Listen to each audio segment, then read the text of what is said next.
She only said 7 words, "Stay for a glass of wine with me." But the way she looked at me, it wasn't just an invitation. It was a question, a promise, and a warning, all at once that I hadn't planned on staying long. It was supposed to be a simple stop, dropping off a book she'd lent me weeks ago, maybe catching up for a few minutes before heading home. But when she opened the door, something in the air shifted. Her house always felt different from anywhere else, warm in a way that didn't just come from the lamps or the soft hum of the fireplace. There was this quiet order to everything, shelves lined with old records, a vase of fresh lilies by the window, the scent of lavender and oak wood curling around the air. It smelled like calm. Like someone who had learned how to make peace with solitude. She smiled when she saw me, not the polite kind of smile people wear for company, but the kind that starts in the eyes before it reaches the lips. "You still remember how to knock," she teased lightly. Her voice carried that gentle rasp that always gave her words weight. I laughed, trying to sound casual, though my pulse was already betraying me. She was dressed simply, a loose gray sweater that fell off one shoulder, dark jeans, barefoot. There was something effortlessly elegant about her, a kind of beauty that didn't ask to be noticed but always was. I stepped inside, and she gestured toward the living room. The rain had started again, soft at first, then steadier, tapping against the windows like a quiet rhythm meant only for the two of us. She moved around the room with quiet grace, collecting the book from my hands, setting it on a nearby table, her fingers brushing mine for just a moment, barely enough to notice, but somehow enough to feel. We talked easily at first. About small things, work, the weather, the noise of the city. But underneath it all, there was a strange awareness growing, like the space between us was shrinking without either of us moving. When she laughed, she tilted her head slightly, her eyes holding mine a moment longer than they should have. I caught myself watching her hands when she spoke, the way she gestured subtly, the way her fingertips rested against the rim of her coffee mug. She had this way of listening that made every word feel deliberate. And maybe that's what pulled me in more than anything, the feeling that she wasn't just hearing me, she was seeing me. I remember thinking that I should probably go soon. It was late. The rain wasn't letting up. But something in me wanted to stay, to sit just a little longer in the soft, golden light of her living room, to keep listening to her talk about her garden, her students, the little things that filled her days. There was no spark in the air yet, not exactly. Just a warmth. A familiarity tinged with something neither of us had named. At least, not yet that I stood up to leave.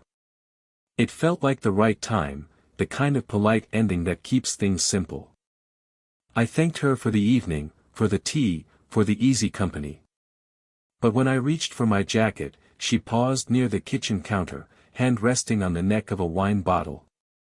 "Stay for a glass," she said. Just that, calm, effortless, but it landed differently. Her tone wasn't teasing or casual this time. It was quiet, deliberate, like she'd already decided something before saying it aloud. I hesitated. Not because I didn't want to, but because I did. And that was the problem. She tilted her head slightly, the faintest smile touching her lips. "It's still raining," she added, glancing toward the window where drops chased each other down the glass. "You'll get drenched going home." The cork gave a soft pop, cutting through the sound of rain.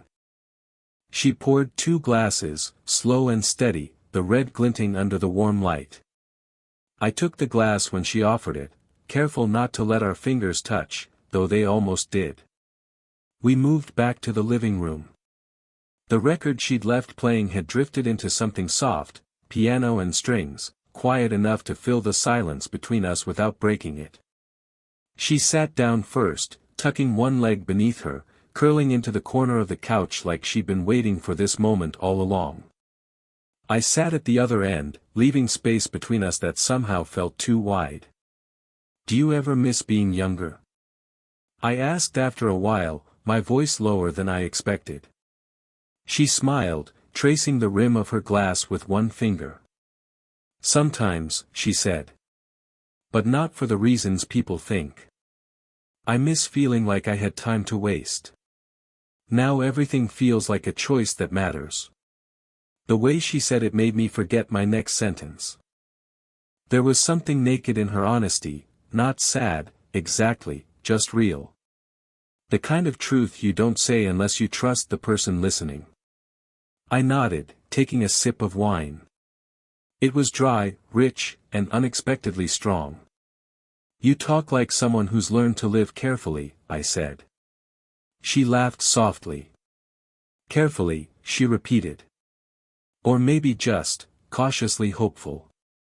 Her gaze held mine over the rim of her glass, and the air between us shifted again, subtle but undeniable.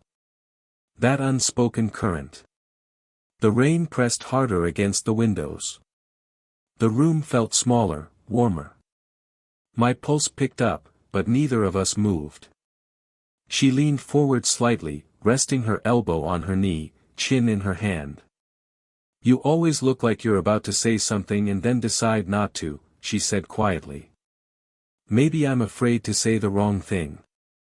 And maybe, she said, her voice softening, there isn't a wrong thing tonight. The words lingered, tender, dangerous, and full of possibility. Outside, thunder rolled in the distance. Inside, the silence between us became its own kind of invitation. The first sip of wine had already softened the edges of the night. It wasn't the alcohol, it was the atmosphere. That slow, golden stillness that settles in when two people stop pretending they're just making small talk. The rain hadn't let up. It wrapped the house in its rhythm, a curtain between the world outside and the quiet tension inside her living room. She sat sideways now, her legs folded under her, one arm draped along the back of the couch. Her sweater slipped lower on one shoulder, revealing the delicate line of her collarbone. It wasn't something she was doing on purpose, she just looked comfortable, at ease. And yet, it made it impossible not to notice her. What about you? She asked, her voice steady but curious. You've been quiet tonight. I shrugged lightly. Just thinking. About what? I looked down at my glass, turning it slowly in my hand. About how people drift in and out of each other's lives without ever realizing the timing might actually matter. She smiled faintly, her eyes soft. Timing, she repeated. That's the cruelest part of everything, isn't it? We meet the right people when we're not ready for them. Her honesty surprised me. She spoke like someone who had already learned that lesson more than once. I asked her if she ever regretted anything, not the question you plan to ask, but the one that slips out because you want to understand someone more deeply than you should. She didn't answer right away. Her gaze drifted toward the window, following the streaks of rain. When she finally spoke, her voice was quieter. I regret not being braver when it mattered. I regret settling for safe when I wanted real. The weight of that truth settled in the air. I could feel it, the space between us charged with shared silence. I told her that I'd been doing the opposite. That I'd been chasing things, people, moments, trying to feel something that lasted longer than a day or two. And yet somehow, I always ended up back where I started. She turned her head toward me, her expression open, almost tender. You will find it, she said. But only when you stop trying to prove you deserve it. Her words landed deep, quiet, honest, cutting through the noise in my head. We kept talking after that, but our voices had changed. Lower. Slower. The kind of conversation that starts to feel like confession. At one point, she reached across the couch for her glass, and her fingers brushed mine. It wasn't accidental, not fully. A pause followed. Her eyes met mine, and something flickered there, vulnerability, warmth, and a question neither of us wanted to ask aloud. The rain kept falling. The record kept spinning softly in the background. And between us, something real, fragile, unspoken, but unmistakably alive, had begun to form. The night had stretched thin, that delicate hour when conversation fades into silence, but neither person wants to be the first to end it. The rain had softened into a steady murmur, and the record had reached its final song, the needle tracing quiet circles of static. She rose from the couch to switch it off, moving with the kind of unhurried grace that draws your eyes without asking for them. When she turned back, her sweater had slipped again, and she tugged it up with a small, self-conscious smile. I wondered if she knew how much that tiny, human moment undid me. She sat back down beside me, closer this time. Not too close, but close enough that I could feel the warmth radiating from her shoulder.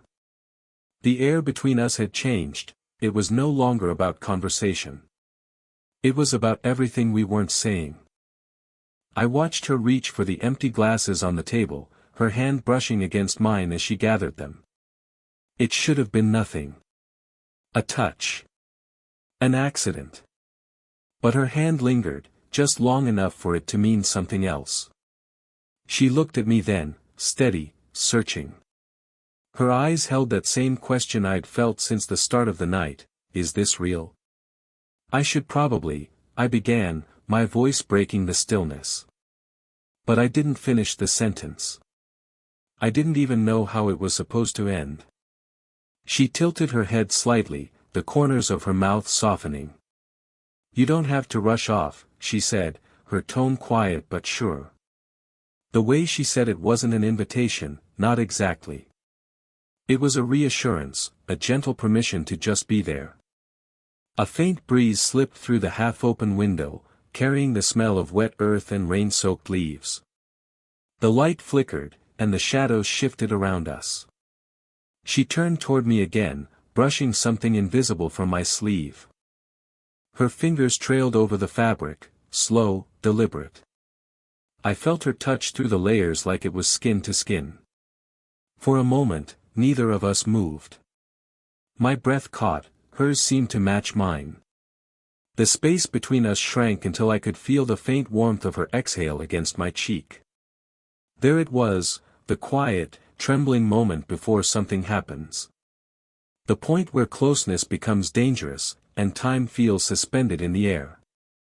Her eyes flickered down to my mouth, then back up, a silent pulse of hesitation and want. And just when I thought she might close the distance, she drew in a small breath and sat back slightly, not pulling away, but grounding the moment before it ran too far ahead. The silence that followed wasn't awkward. It was heavy.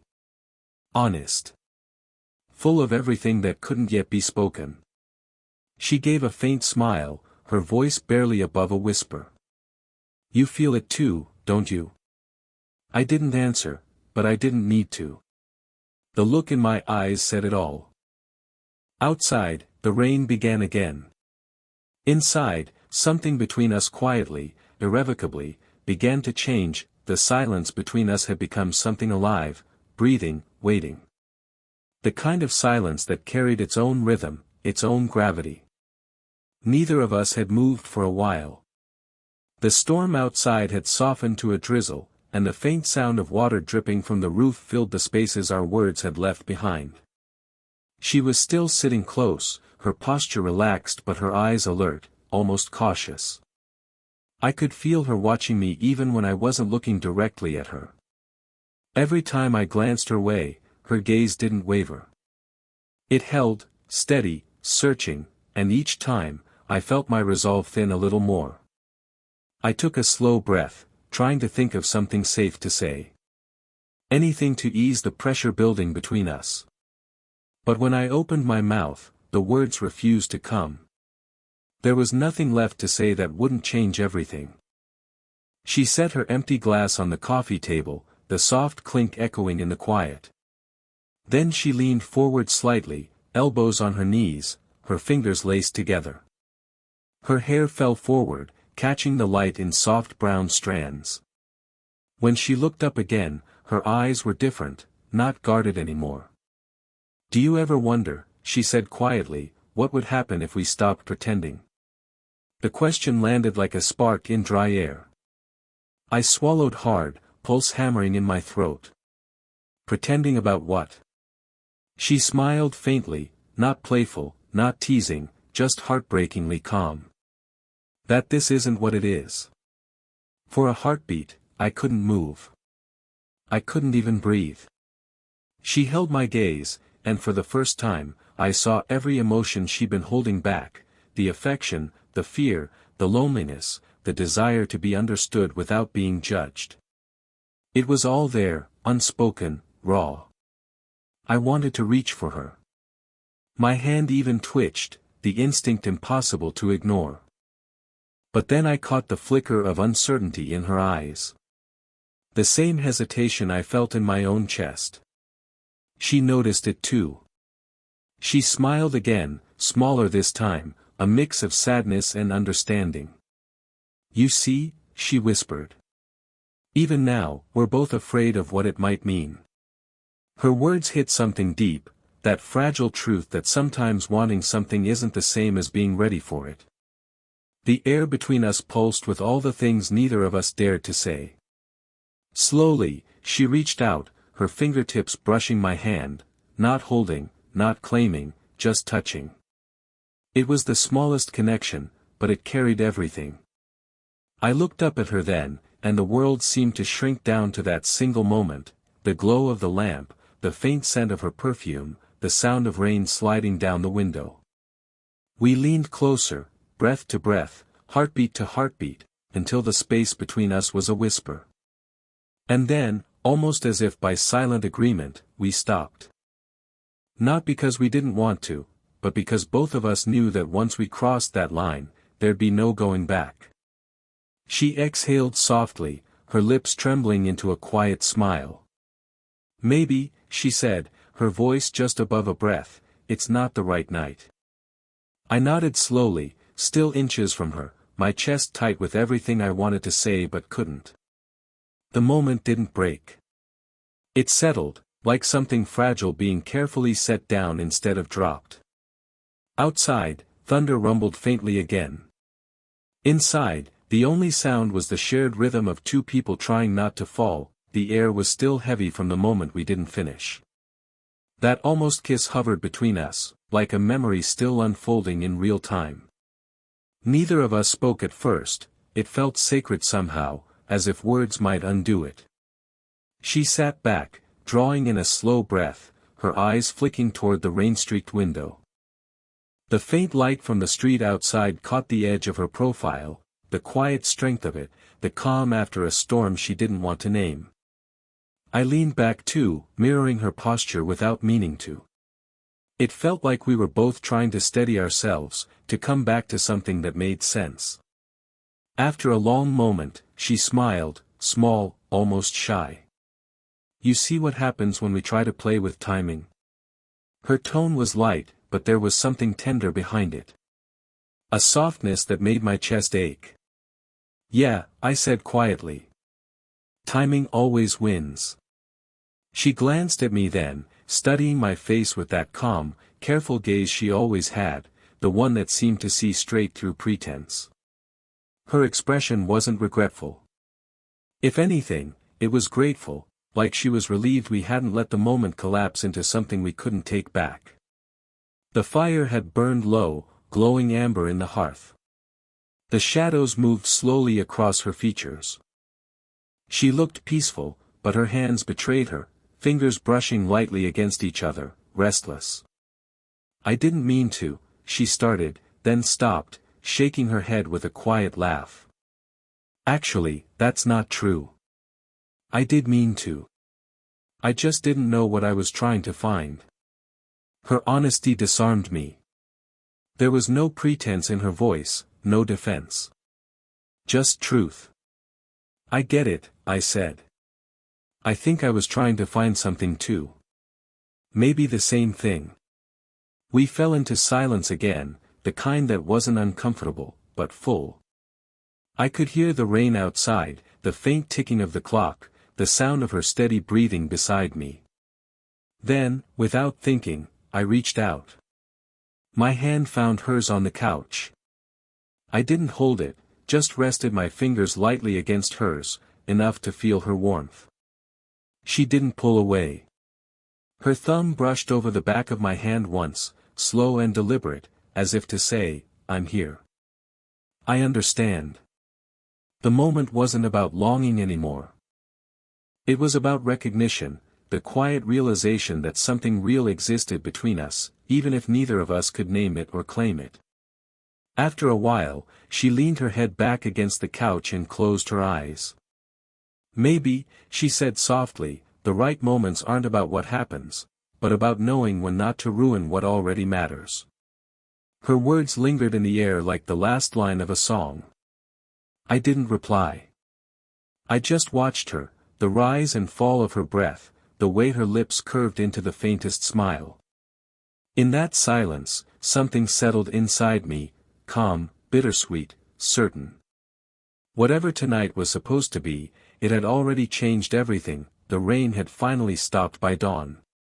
A pale, silver light crept across her living room, softening the edges of everything, the wine glasses, the books, the quiet evidence of a night that had gone somewhere deeper than either of us expected. I hadn't slept. Neither had she, I think. We drifted between conversation and silence until the sky began to turn from blue to gold. There was no tension anymore, just a calm understanding, the kind that comes after two people finally stop running from what's been quietly building between them. She moved to the kitchen first, barefoot, tying the belt of her robe loosely as she went. I watched her pour coffee, the scent filling the air, blending with the faint traces of rain still clinging to the open window. She looked peaceful, tired, but peaceful. When she turned and caught me watching her, she smiled. It wasn't shy or uncertain this time. It was warm, honest, the kind of smile that says we survived the moment that could have ruined us. "Still here?" she asked lightly, sliding a mug toward me across the counter. "Yeah," I said, taking it. "Didn't feel right leaving in the middle of the night." She nodded, her eyes on the window instead of me. "No, I suppose it didn't." We drank quietly, the only sounds the gentle clink of mugs and the occasional sigh from the cooling wind outside. It was domestic, ordinary, and somehow that made it even more intimate. "I keep thinking about last night," I said finally, my voice careful, low. Her eyes flicked toward mine, but she didn't look away this time. "So do I," she said simply. There was no awkwardness, no apology. Just truth. "I'm not sure what it means," I admitted. "Maybe it doesn't have to mean anything yet," she replied. "Maybe it just is." Something in the way she said that, calm, grounded, made the ache in my chest ease. We didn't need to define it, not now. What mattered was that it was real, that we'd both felt it, and that it had changed the way we saw each other. She moved closer, placing her hand gently on my arm. Her touch was light, familiar, not an invitation, but a reassurance. "You're a good man," she said softly. "And you'll do fine. Just, don't lose that way you see people." Her words landed deep. She wasn't pulling away emotionally, she was grounding us both, setting something sacred in its rightful place. When I finally stood to leave, the morning light had grown brighter. She walked me to the door, her robe brushing lightly against her legs, her hair still slightly messy from the night. For a second, neither of us spoke. Then she stepped closer, resting her hand against my cheek. Her thumb moved once, a soft trace along my skin, and she leaned in to kiss me, not on the lips, but on the side of my face, slow and lingering. "Take care of yourself," she whispered. "You too," I managed, my voice rougher than I wanted it to be. I stepped outside. The air smelled clean, alive, that scent after rain that feels like the world has been quietly washed. When I looked back, she was still standing there in the doorway, watching. No promises, no regrets. Just understanding. And as I walked away, I realized something simple but lasting: some connections don't need to be named to be real. They just stay, quietly, permanently, in the spaces we don't talk about.